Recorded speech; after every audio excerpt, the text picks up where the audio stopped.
This is Dirty Story Night. I know what you're thinking. What is Dirty Story Night? Well, guess what? Guess what? This is when the cast of It's All Been in Radio Hour, writes really dirty, disgusting things about characters and stuff we love and try to shock all of our co-stars. So I hope you like that. We are part of It's All Been Done Presents Network, IABDpresents.com, which is an entertainment content provider based in Columbus, Ohio, with podcasts, written work, videos, and more. I'd like you to go to that website and check out our YouTube channel by clicking on the videos link. There aren't a ton of videos right now, but we're adding more all the time, and there's already a few cool things on our YouTube channel. If you can subscribe to that, that's appreciated. Please also go ahead and rate and review Dirty Story Night on iTunes. That always would help us out, so we'd appreciate it. And now, here comes Dirty Story Night, and this week's is an entry by our beloved Dallas. Are we ready? Oh, yeah. Somebody in the bathroom. Damn it! Oh, there's Nick. News. Okay, whenever you're ready. Nicholas Ratcliffe, who the fuck has the time? Yes. Yo, you wrote a story, right? I did not. Oh no. You could. I'll be back next month, I promise. This is better. Just read what you got. And then just make improv the ending. Yeah. I didn't put it on my Google Drive. First world problems. Yoey, show me what you got. Like the Grumble said, it's very easy. We just need to find humans who are all alone in the street alleys and give them a really good scare, Oblina said. I think I can actually ace this one, as long as they don't make fun of my ears, Ickis added. I just want to get over it so we can eat some trash, Crumb concluded. The three tiny monsters left their trash heap and headed out to the cold streets of New York in search of their scares. How would the Grumble ever know if they succeeded or not? Who fucking knows, because I don't remember how that works. Being New York City, it really didn't take any time at all for the three to scutter across the dark shadow and make their way across an alley. There they saw a male human pushing really aggressively against a female's chest as he cried, "Damn it, Maureen, I told you took too much. Come on, please don't be dead, please don't be dead, please don't be dead." Crumb was the first to comment on the situation. The Grumble never really told us what to do in this situation. And in a flash, Crumb's tiny, chubby body burst into an explosion of entrails confetti. Ah! Ickis screamed. Oblina and Ickis looked to see the human pointing a smoking bang tool where Crumb used to be. He was shaking, and Oblina and Ickis were too scared to move.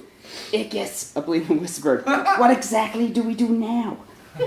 "Wait," the male said, "I've seen you before. You're the tiny rabbit thing that used to scare me when I was a kid." "Uh-oh," Ickis gulped. "And now you come to scare me while I'm over the body of my girlfriend. Are you fucking serious?" "Oh, we can just go," Oblina pleaded. "Oh, no, you aren't," he said darkly. "You guys are gonna fuck for your lives because we need to get this going."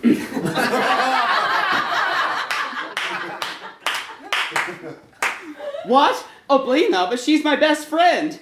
"Does it look like I give a fuck?" the male spat. "Go on and pull out your little monster wiener and fuck her into next Tuesday."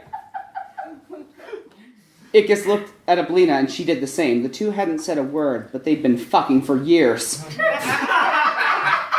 Now, in such a scary situation, it gave them comfort to know they weren't strangers to each other's bodies, but like, fuck, Crumb was dead, dude.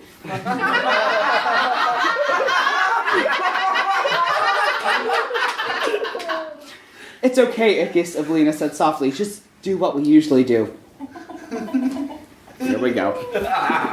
Ickis pulled down his skin pants, because I said he did, and pulled out a tiny maroon-colored chode and began scraping the coating off with his nails, because that's how he does it now. Oblina did her part, straightening entirely and licking her giant red lips. Remember?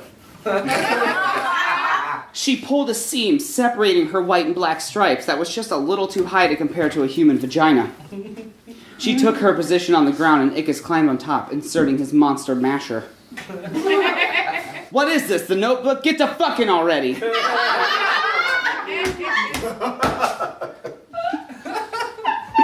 Ickis and Oblina locked eyes, and a grumble within them shook the ground.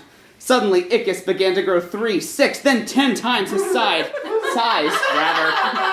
His tiny tallywhacker grew into a ginormous gut rod and split Oblina into 2 pieces. Luckily, she was used to doing this regularly because that was kind of her monster thing, and she vomited up all of her organs. What the fuck, the human said, holding back his own vomit. While Ickis went to town titillating the torn shreds of Ablina, he grabbed her lungs and licked them like the Grumble licked peanut butter off of that weird human toy he had. Oblina yelled, which roughly translated into, "Oh yes, fuck me, you fucking bitch. Tear up my pussy and never stop. Spit on it. Yes, play with it. Make me feel something, you fucking whore."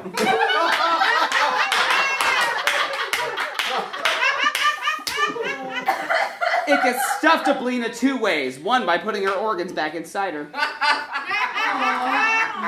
Out of the corner of his eye, he saw one of Crumb's eyes sitting next to a dumpster. Instinctively, he grabbed the eye and popped it right up his bum, forgetting Crumb wasn't around to roll his eyes like Ickis liked, because obviously those two were fucking too. "I'm about to low my blowed," he screamed, not quite getting the words right because his energy and focus went right to his crotch.